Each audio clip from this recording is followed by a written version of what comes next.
In reality, Jamal al-Fadl was on the run from bin Laden, having stolen money from him. In return for his evidence, the Americans gave him witness protection in America and hundreds of thousands of dollars. Many lawyers at the trial believed that al-Fadl exaggerated and lied to give the Americans the picture of a terrorist organization that they needed to prosecute bin Laden. And there were selective portions of al-Fadl's testimony that I believe was false to help support the picture that he helped the Americans join together. I think he lied in a number of specific testimony about a unified image of what this organization was. It made al-Qaeda the new mafia or the new communists. It made them identifiable as a group and therefore made it easier to prosecute any person associated with al-Qaeda for any acts or statements made by bin Laden, who talked a lot. The idea, which is critical to the FBI's prosecution, into the people associated with Yatsen Institute, one of the board of advisors is Michael McKenzie. So he's the former Attorney General in the Bush administration. He was nominated by Ronald Reagan in 1987 to the U.S. District Court of the Southern District of New York. He presided over the trial of the blind sheikh and his co-defendants in the conspiracy to destroy prominent New York landmarks, including the World Trade Center in 1993. McKenzie was the first judge to rule that the detention of U.S. citizens on U.S. soil without criminal charge was authorized under the Constitution and by law to direct the military and detain enemy combatants. This is a legal quagmire, obviously, but it shows you how this prominent Attorney General and prominent judge with significant power in his hands, and he just undermines the Constitution with it. The complete abuse of power. It's also cases like this, when the first one happens, that sets the precedence for future cases, you see, and that's how they undermine your Constitution. So in other words, you can just be labelled a enemy combatant and all your constitutional rights are taken away. Unfortunately, this wasn't the last attack by Michael McKenzie on the Constitution. He also attacked the Constitution by ruling that unprecedentedly widespread use of warrants was constitutional because 9/11, or because of 9/11. How convenient. Especially when you figure out it was these very same people that were behind 9/11 in the first place. McKenzie also supported the Bush administration's policies on the war on terror, including the use of torture or enhanced interrogation measures, and saw significant problems with shutting down Gitmo or Guantanamo Bay. He also claimed that public trials of terrorists hurt the nation, not because of the violations of the Constitution or human rights through torture of defendants, but because he is terrified that the trials give valuable information to terrorists. Yeah, right. This is another crock of shit that Michael McKenzie's been propagating. Just absolutely in line with everything he's been doing his whole career. So we can see the level of respect that McKenzie has for the people. Absolutely none. He wants to take all your rights away, all your freedoms. Then if there's a trial for some terrorists, he doesn't want to have them in the United States unless he's overseeing it all and can control the information in the courtroom. He doesn't want that information going out to the public. And you have to really ask yourself, why does he really not want you to know about this information that will be revealed in public trials? Then you have to ask yourself, why does this man support all these changes to the law. You're supposed to be a judge, you're supposed to be upholding the law and the Constitution, yet all he's done is attack it and support unconstitutional things like torture and Gitmo and arresting people and detaining them without charges. It's my assumption that Mackenzie vehemently opposed a public trial of terrorists because of the information that would be revealed in discovery. It could be very damaging to the narratives of 9/11 and the war on terror, you see. Whereas in the Gitmo show trials, there is no discovery and there is limited information published about the trials. They can keep a lot of this stuff hushed up, a lot of the details secret. And all of this has really come as a result of 9/11. Which brings us to the next point, that Mackenzie also supported and defended the Patriot Act. So we can clearly see that Mackenzie is a significant figure in the attempt to sabotage people of the United States using their constitutional rights. Okay, so now I'm going to talk about Mackenzie and Italian Mafia trials. Mackenzie's close ties to Rudy Giuliani.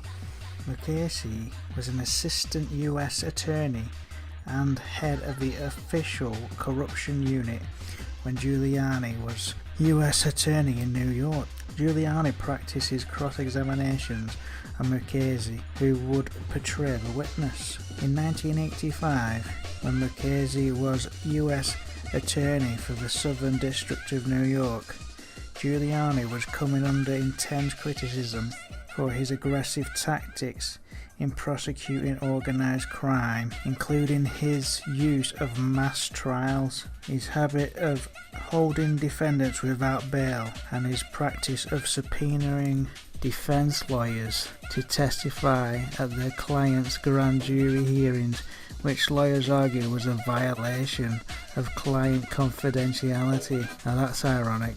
Now, that he is Trump's attorney, and I'm sure he won't mind going through a similar process along with Michael Cohen.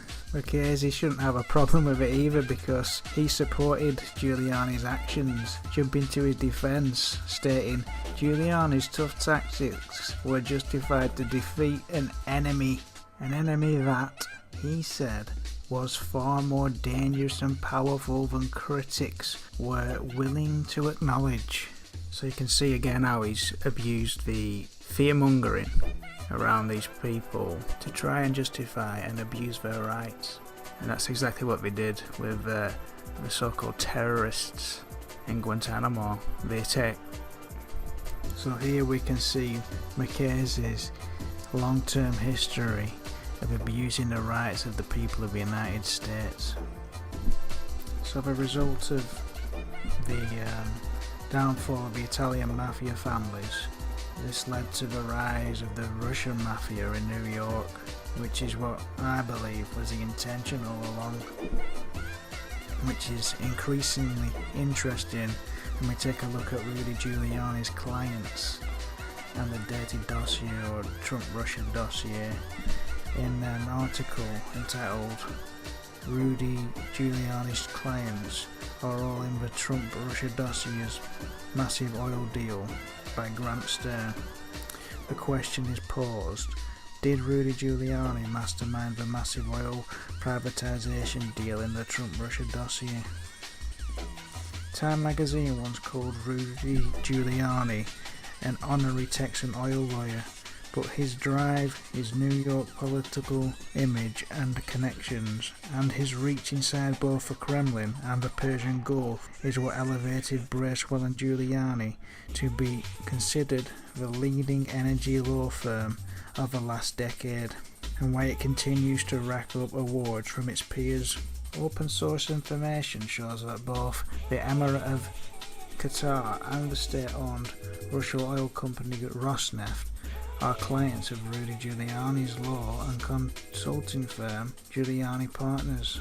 Russia's Alpha Bank, owned by Mikhail Friedman, has also hired Rudy Giuliani as a paid speaker.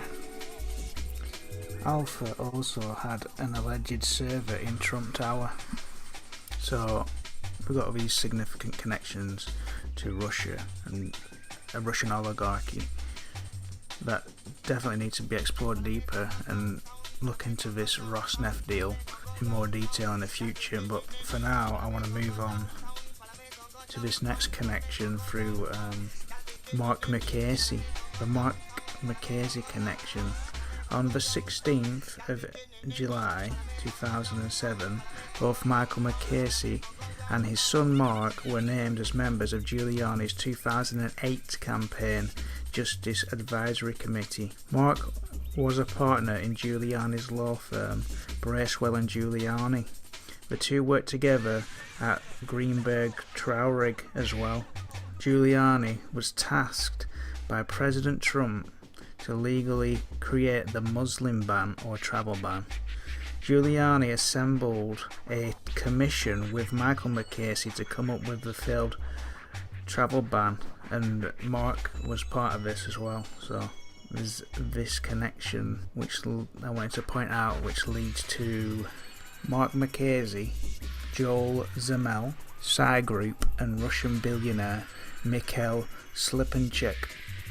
A month-long investigation into the corporate structure of the private intelligence company that met with Donald Trump Jr., Eric Prince, and George Nader in the middle of the 2016 election campaign has been revealed that the sister company of the Israeli company Psy Group is controlled by a Russian billionaire, Mikhail Slipenchuk, through shell companies.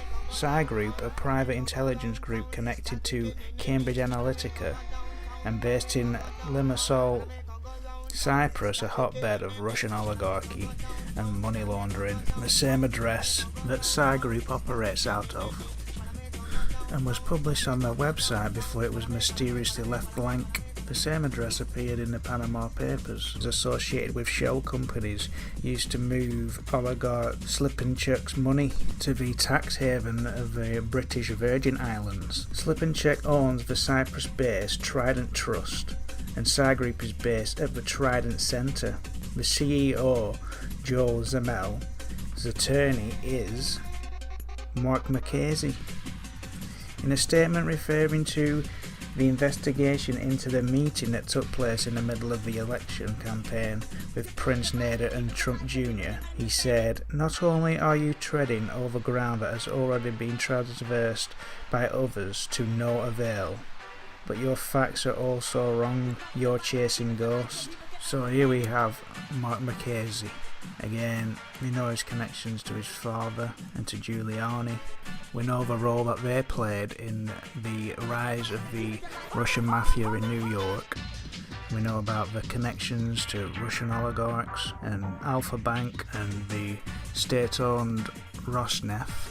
So now we have the son, Mark McCasey, trying to cover up these connections to Russian oligarchs through the Psy Group investigation. He's obviously trying to downplay and cover up these connections.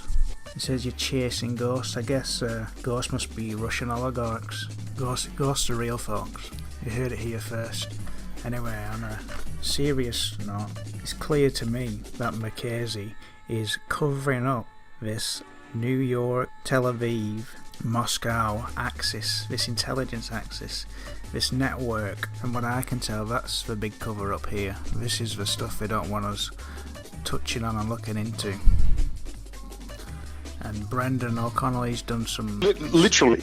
There's not. I understand that there's not a dime's worth of difference between what they would call Zionism or Jewish nationalism, or Bolshevism, communism, Jewish internationalism. It's got the same Bolshevik revolutionary spirit. They're not even two sides of the same coin. It's just a name, a disguise, a cloak that you wear, another excuse, another divide that just confuses you. It's just the same people doing the same long-term strategic planning. Originally, the Rothschild funding old Trotsky. Remember Leon Bronstein as he came out of New York? I mean, imagine the center of the revolution isn't St. Petersburg. It's New York.